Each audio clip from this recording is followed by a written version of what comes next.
do like this tool.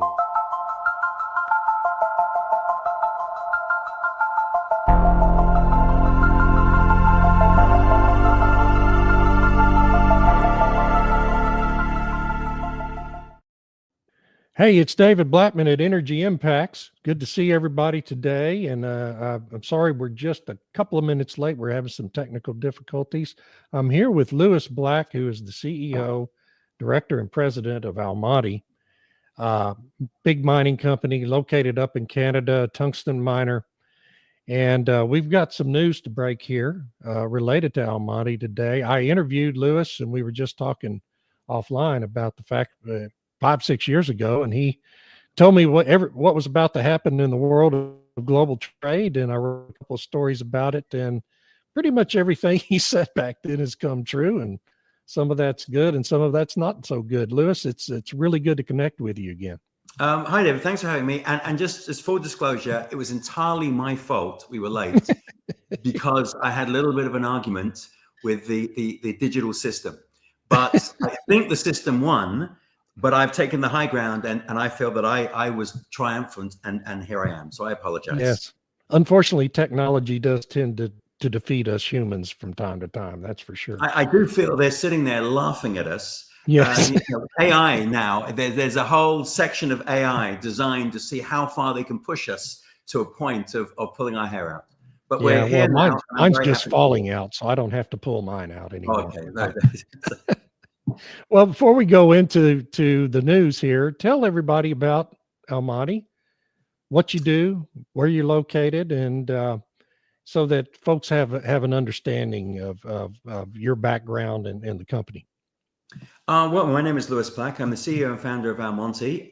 We are essentially the last man standing outside of North Korea, China, and Russia in producing tungsten.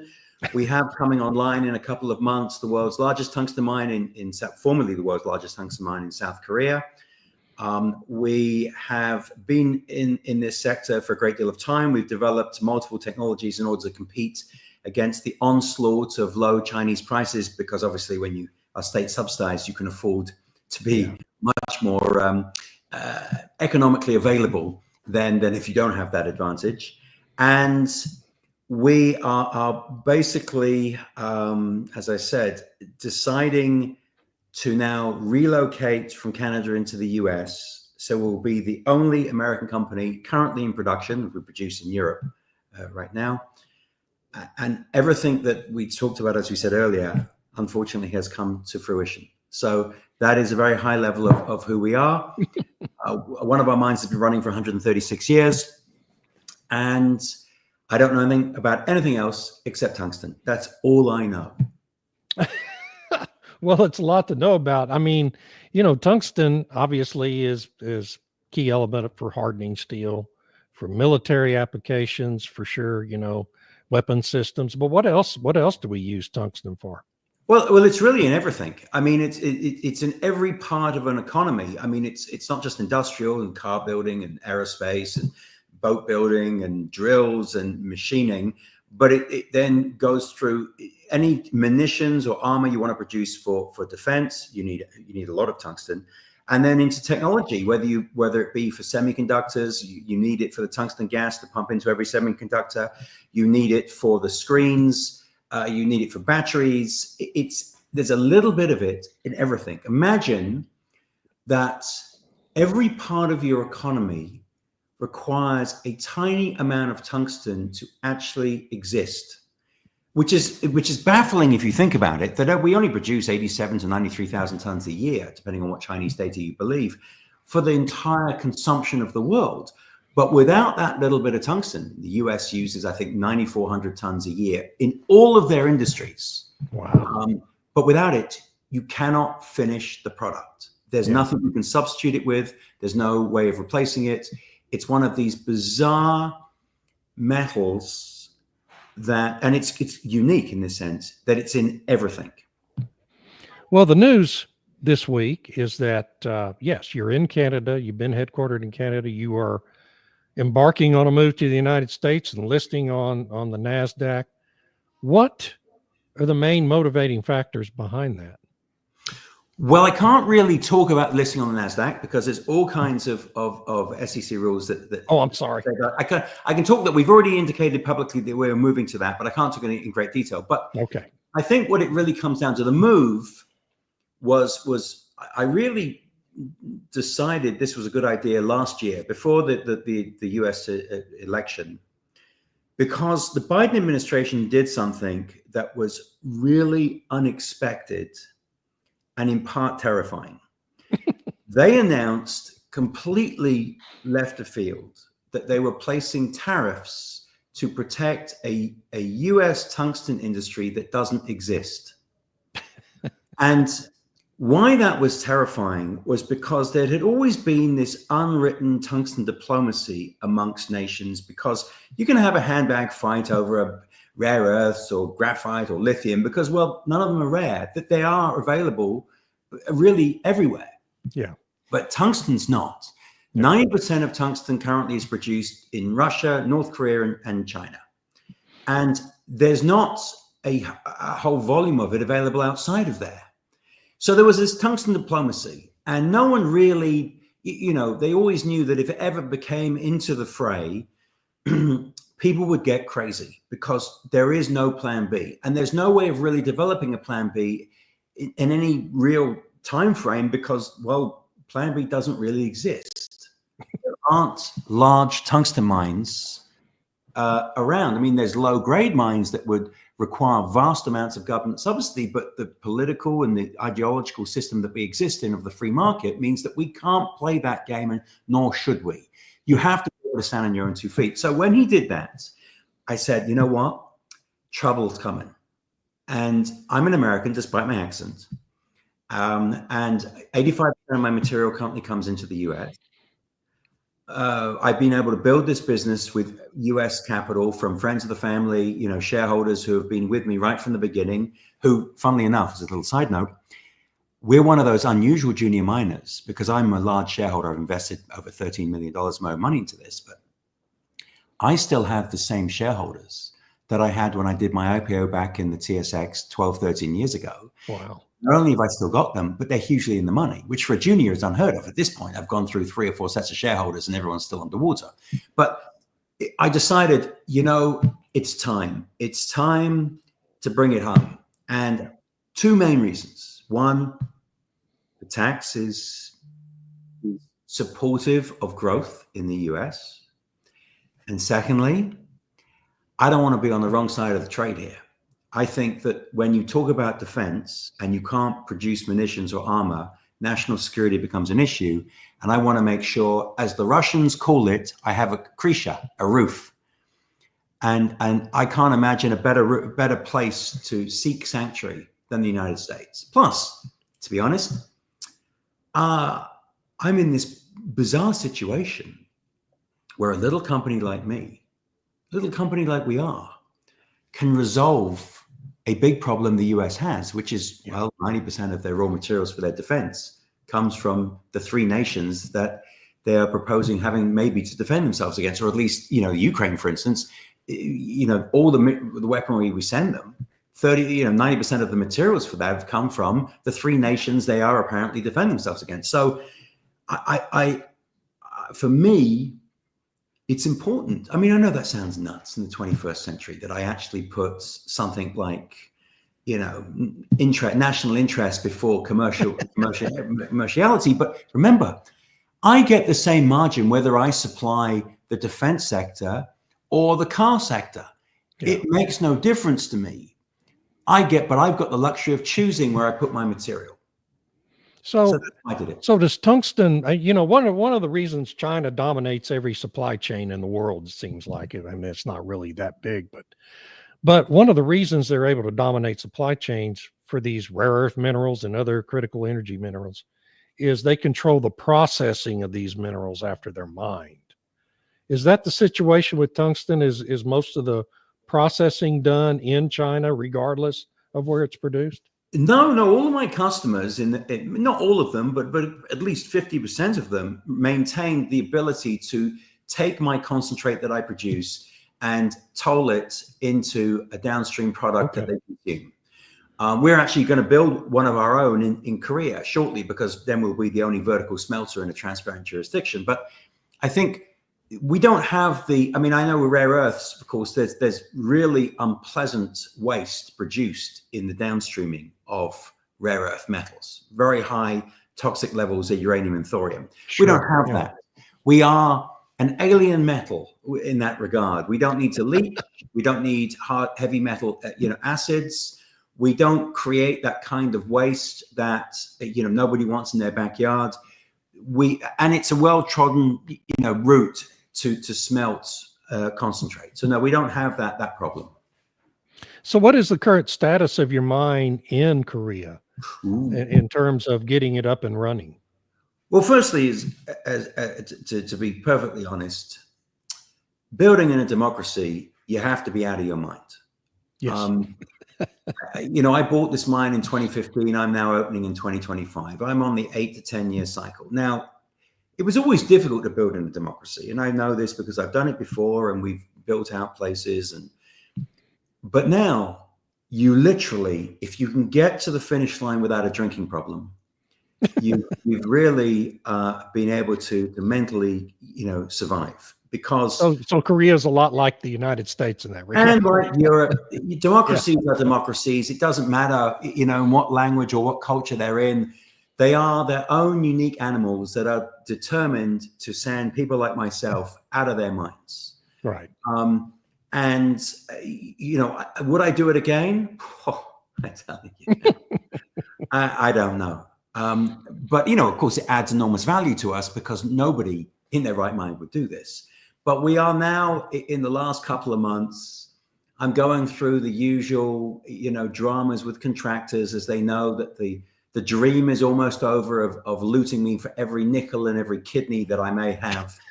And so the fights begin, but this is normal. Whether you're building a bathroom in your house or whether you're building a mine in Korea, the last couple of months are the most miserable. Oh, you mean you wanted a faucet? It's that kind of thing. So there's no difference here. But we are at the final stages of completion. The mine underground, done, finished. It's already bringing ore to surface. We're now doing the final parts for the soft commissioning. So yes, we're almost at the finish line. Of course, I pay a lot of attention to what's happening in the media. We have the Trump tariffs. The media wants everyone to think that business is coming to a standstill because of these tariffs. I wonder what, if any, impact the Trump tariffs and his goals to kind of reset the international tariff picture as it relates to the United States has had on your efforts to get this mine open and what you believe your future outlook is for Almonty.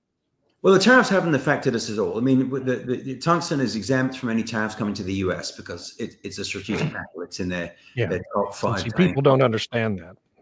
So that hasn't affected us. But I think I have a view on what's going on. Firstly, it had to happen at some point. I mean, it was unsustainable what was going on. And I think there's really two ways to look at this. And I think it's very important not to buy into this idea that China is weaponizing what they're doing. If you imagine the roles were reversed, so imagine the US controls the supply chain, but 10 years ago, the quality of their downstream wasn't great. It was okay. It wasn't so cheap, but it wasn't really very good quality. And their main competitor, China, they were producing beautiful, innovative items. Now, I'm not an innovator if the roles are reversed, but I can replicate pretty good. Fast forward 10 years. Now I can replicate really good. My quality is as good, if sometimes cases better, than China is doing. And I have to ask myself the question, I've invested a huge amount of time and money in developing these supply chains. Why would I continue to feed my competitors? That doesn't make any sense. Right.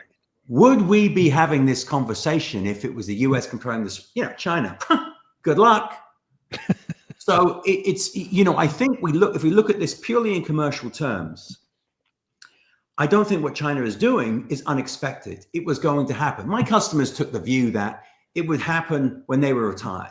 It'd be later, because I think if you look at it in a purely medieval analogy, we are sitting in a beautiful castle, and for the last 30 years, we've been sieged by trebuchets, catapults. They're putting breaches all over the walls. It's happening every single year. Now, you could say that China was wanting to have more breaches before they did a full assault. The Trump administration came in and said, hell no, we're going out the gates and we're taking this to the fight to them. And so that's really where we're at, is that somebody had to do this before the castle collapsed. And it was never going to be easy. And the question really comes down to how much collateral damage is going to be done to the downstream before we find a solution. And I think that's, to me, where we are going to surprise everyone. Because I survived in tungsten when 98% of competitors did not with China, because we developed technology. I've always believed that, we're fun in the West, we're lazy, we just can't help ourselves. If there's a simple way to do it, we'll do it. But when we get our back against the wall, we really do come up with, really very smart solutions. When we're pushed to shove, we get going. And I think what's happening now is we're going through the withdrawal. They've told us we can't eat McDonald's every day. They've told us we've got to go to the gym. We don't like it. I'm going to get a second opinion. I don't like that, doctor. I'm going to find a new one, right? But the reality is, this is the gym moment. We got to get going.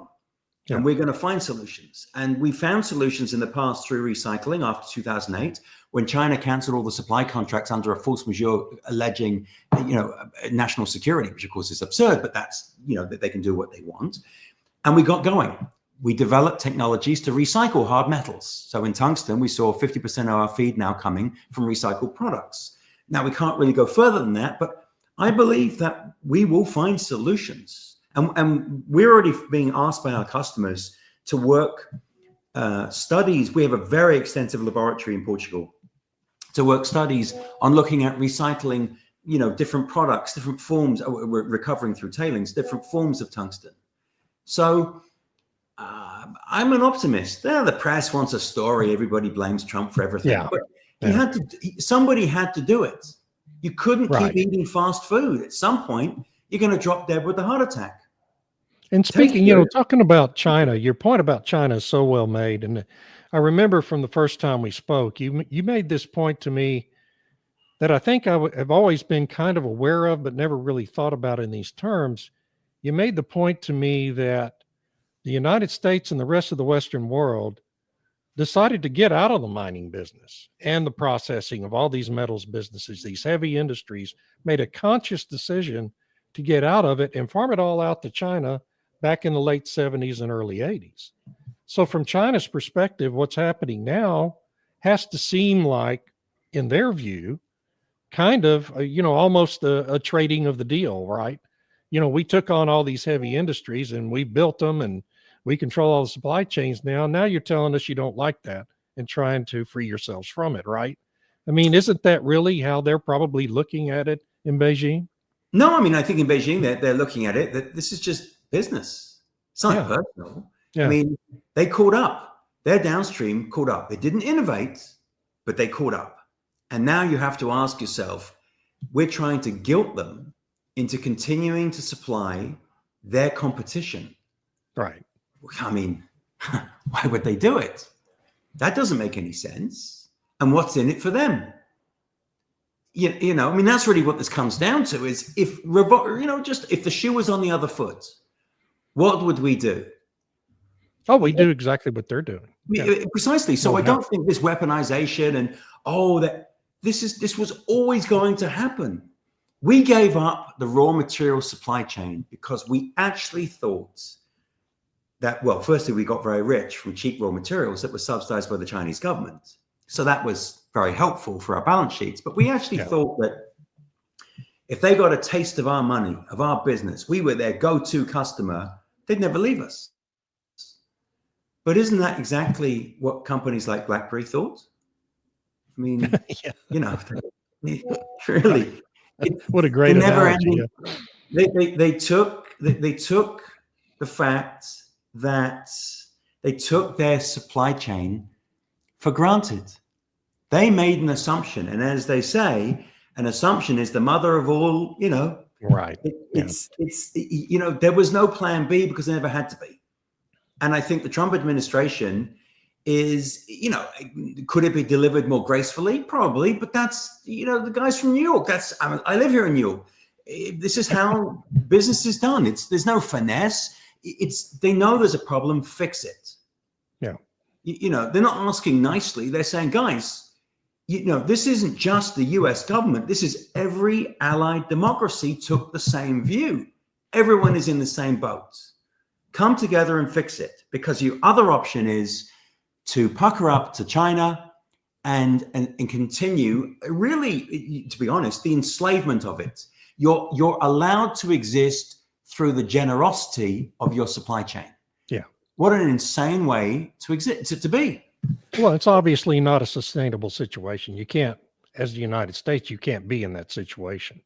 Of course not. Because you innovate, you find solutions. Right. You can't keep handing those solutions, you know, to some. You have to have a level of independence. You know, you knew this in the Cold War. You had stockpiles, you had supply chains ready in the event of something terrible happening. This is not about war. This is about industry. You can't just become a giant shopping mall, which is really.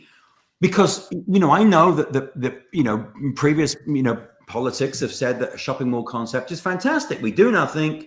We just basically have a circle of money that we just recycle into a system, and we don't have to do anything. But ultimately, at some point, you run out of that money. Right. The way to generate money has been lost. And so I understand what the Trump administration is doing, and I'm a great believer. Maybe I'm an idiot. Maybe I'm just one of these devotees that has a youthful optimism about the creativity of the West. But in my experience, when shit hits the fan, excuse my French, we get going. We say, okay, now we're going to put our heads together. You know, we'll go back to trying to kill each other later, you know, trying to steal the market share. But in the interim, we're going to work together, come together, find the solutions, and then we'll go back to, you know, business as usual. Yeah, no, and I totally agree with that. I think that's exactly what's starting to happen in this country now. And I think it's showing up in the resilience of Trump's approval rating, which has gone down very slightly, but over the last month has really firmed up and sits there at this certain level around 45%, which is, you know, maybe low historically, but for him, it's very solid and the nature of his support base. And so I think Americans are starting to catch on despite all the propaganda in the media. Yeah, I mean, I think it's a real problem. It still exists from the first administration when they first identified it. Yeah. Nothing has happened in 8 years. It's not going to be an easy fix. You know, perhaps they're looking for some leverage to guarantee access to raw materials while, you know, through tariffs. I don't know what the thought process is, but I do know from the calls that we field, from the support that we have, that in any resource space, as my father would say, may he rest in peace, better to be lucky than smart. And exactly. Yeah. we just, you know, we happen to be coming into this with a mine that doesn't exist anywhere else. There is no any sized mine in tungsten going to open in the next decade. And, you know, if you want to do any defense work, you need us. So I think I'm confident of a solution. I believe there will be some collateral damage to the downstream in that journey, but ultimately we'll recover. And I don't believe that China is looking at this as an ideological fight. I think they're looking at this as purely a commercial fight. Yeah, yeah. Because in their viewpoint, ideologically, they will win if they can essentially take control of commercialism. Yes. Yeah. The Soviet Union was a different model. That model was sold as a better way of a more moral, upstanding view, of course, of the decadent West. Failed experiment, because you know what?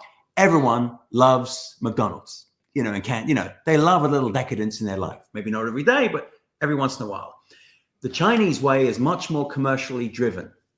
If we control the commercial drive of the planet, ideologically we win.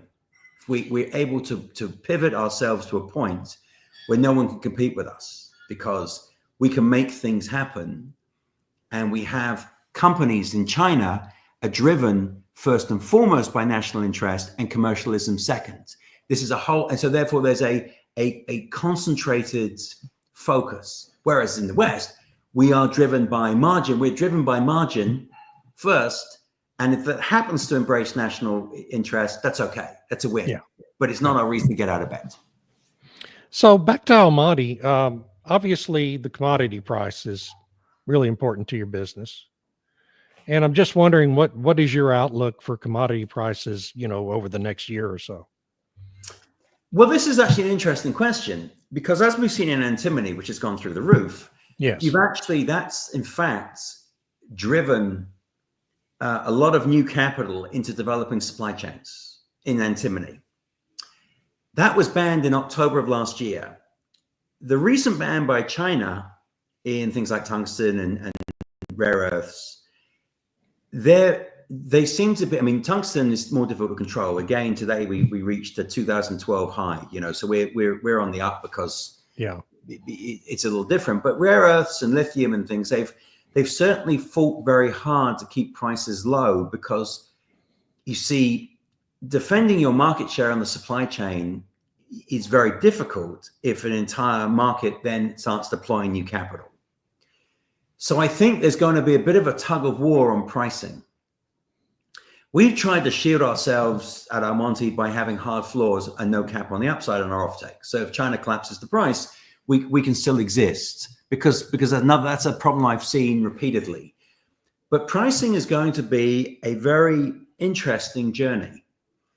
With the products that China controls, I think they're going to fight very hard to keep prices low, because they don't want capital inflows. Yeah. I think with tungsten, we've seen a different approach to protect market share. They're actually one of the biggest buyers now of Western concentrate. And from July, they're going to be able to buy scrap as well, which means they're in direct competition with all of my customers. And they're taking the view that they're looking to starve my customers to protect market share. But that's a different approach. But other things where there's more availability of say products like lithium, like rare earths, like graphite, they seem to be making available, or at least having the ability to produce much more. Remember, it's declining resource tungsten as well in China. So it's not going to be a straight up curve. This is going to be a tug of war between China to protect their market share and us on this side of the fence. Well, I should have asked this earlier. What is the timing, you're anticipating timing for the move into the U.S.? It'll be this year. It'll be over the summer, I would imagine. We've got the green light to do it. All the paperwork is done. It's just now I'm working on something else, and so I just don't want it to kind of get in the way of that, because it's a very simple process now. Yeah. So initially, to Delaware, but there's quite a lot of pressure for us to go to South Carolina. South Carolina. Yep. And why? Why that state particularly? I've been told the weather and the food is better. Well, it is. Yes. There's so that's but I think because ultimately this move is defense related. This is why we have ADI, which is the US's largest defense lobbyist, and the only other mine they do is Mountain Pass. They interviewed me. I thought I was interviewing them, but they interviewed me. We have esteemed retired four-star generals like General Perna. These guys are way above our pay grade in normal things. We produce tungsten for cars and planes, but we're being brought into this from a defense point of view. And South Carolina is a good home for defense companies. Yes. Yeah, obviously. And so that's really what that's about. Although they did add about the food and the weather as well as the sweetener, because they know, as mining guys, we're drawn by temperament weather and a decent meal once a week. So they had us. Sounds a lot like the oil and gas business. Decent food. So that's when it will happen. Sometime probably over the summer. Good deal. Well, Lewis, we're up against time here. I really appreciate it. It's great to reconnect with you, and let's plan to do this again soon. No, it's been great to see you again, David. I hope we both look a little younger after 6 years, so they've been kind to us. Yeah, well, you do anyway. I appreciate it, though. Thanks, David. You have a great day. Thank you very much for having me. And thank you, everyone, for joining us. We'll see you next time. That's all for today.